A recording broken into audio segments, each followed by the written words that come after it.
सर्वांना माझा प्रेमपूर्वक आदरपूर्वक नमस्कार। मी स्वतः अमोल साहेबराव शिंदे घरडीकर, शारदा संस्कृत क्लासेस लातूर आपल्या समोर सादर करतोय।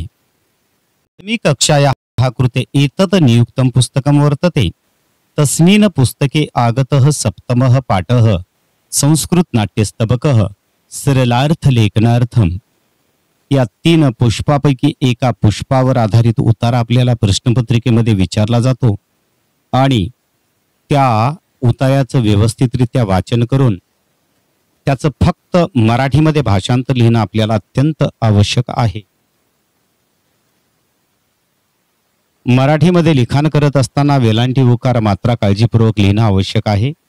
तसेच फक्त अनुस्वाराचा वापर करायचा, अनुनासिक वापरायचं नाही। संस्कृत कवीषु कालिदासस्य स्थानम अनन्यसाधारणम। संस्कृत कवीमध्ये जे अद्यापर्यंत कवी लोक होऊन गेलेले आहेत त्यामध्ये कालिदासाचं स्थान हे अनन्यसाधारण आहे। अभिज्ञान शाकुंतलम इति तस्य प्रसिद्धम नाटकम। अभिज्ञान शाकुंतल हे त्यांचे प्रसिद्ध असं नाटक आहे। तस्य काव्य नाटकेषु त्यांच्या काव्य आणि नाटकामध्ये भारतीय संस्कृती हे भारतीय संस्कृतीचे मूल्यानां च प्रतिबिंबम दृश्यते आणि मूल्यांचं प्रतिबिंब आपल्याला दिसतं। इदानींतन काले अपि तस्य साहित्यम जनान रंजयते। आणि या आधुनिक काळामध्ये सुद्धा त्यांचं साहित्य लोकांना आनंदित करतं। ततः प्रविशति वैखानसः, त्यानंतर वैखानस प्रवेश करतो। अन्यौ तापसो च, आणि 2 तपस्वी सुद्धा। वैखानसः राजानम अवरुद्ध्य, राजाला अडवून राजन अहो महाराज आश्रम मृगः अयम, हा आश्रमातील हरिण आहे।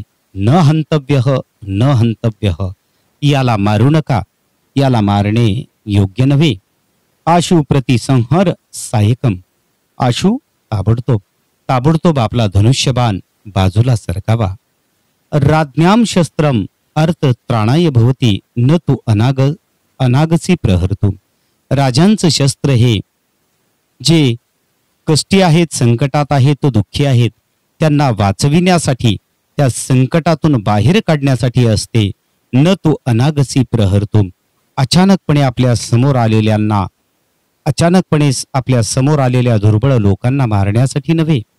दुष्यंत हा शब्द लिहित असताना येवर आपल्याला अनुस्वार देणं आवश्यक आहे। त्यानंतर 2 डॉट देण्याची आवश्यकता नाही, डॅश करायचं अडविरेश। संहृत एषः सायकः, हा धनुष्यबाण आपण ताबडतोब एषः सायकः प्रतिसंहृत यथा उक्तम करोति। आपण जशा प्रकारे म्हटला तशा पद्धतीनं हा धनुष्यबाण मी बाजूला सरकावतो। वैखानस राजन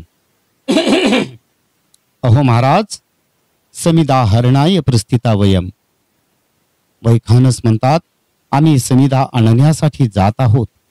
ईशः खलु कण्वस्य कुलपतेः अनुमालिनी तीरम आश्रमः दृश्यते।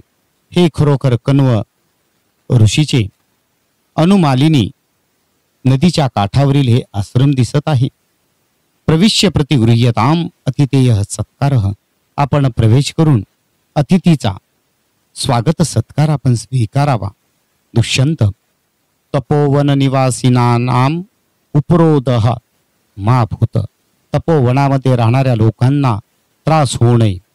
अत्र एव रथम स्थापय यावत अवतरामी, येथेच रथ थांबव तोपर्यंत मी येतो।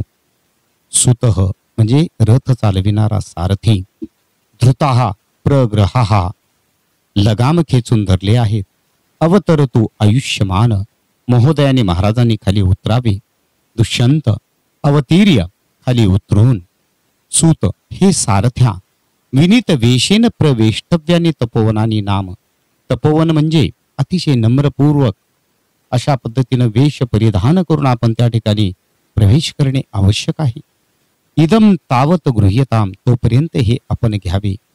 इति अशा प्रकारे सुतस्य आभरणानि धनुच उपनीय, दागिन्याने भरलेली पिशवी तसेच धनुष्यबाण बाजूला सरकावून सूत हे सारथ्या यावत आश्रमवासिनः दृष्ट्वा अहम उपावर्ते तावत आर्द्रपृष्ठाः क्रियंताम वाजिनः.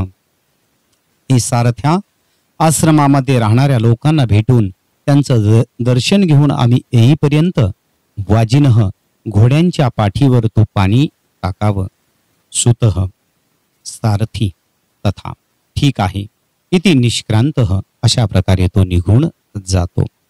अतिशय वेगवेगळ्या प्रकारचे महत्त्वपूर्ण असे व्हिडिओ आपणाला शारदा संस्कृत क्लासेस यूट्यूब चॅनलवर पाहावयास मिळणार आहेत. आपलं सर्वांचं मनपूर्वक हार्दिक स्वागत आहे. ऑफलाईन क्लासेस आणि ऑनलाईन क्लासेस सुद्धा आमच्या माध्यमाने चालवले जातात आणि आमच्या संपर्कातला प्रत्येक विद्यार्थी हा संस्कृत विषयामध्ये आउट ऑफ मार्क्स मिळवावा हे मानस आम्ही मनामध्ये ठेवून अद्यापर्यंत प्रामाणिकपणे आपली सर्व कर्तव्य पार पाडण्याचा प्रयत्न केलेला आहे. हा आमचा रिझल्ट आतापर्यंतचा सांगतो. तर धन्यवाद.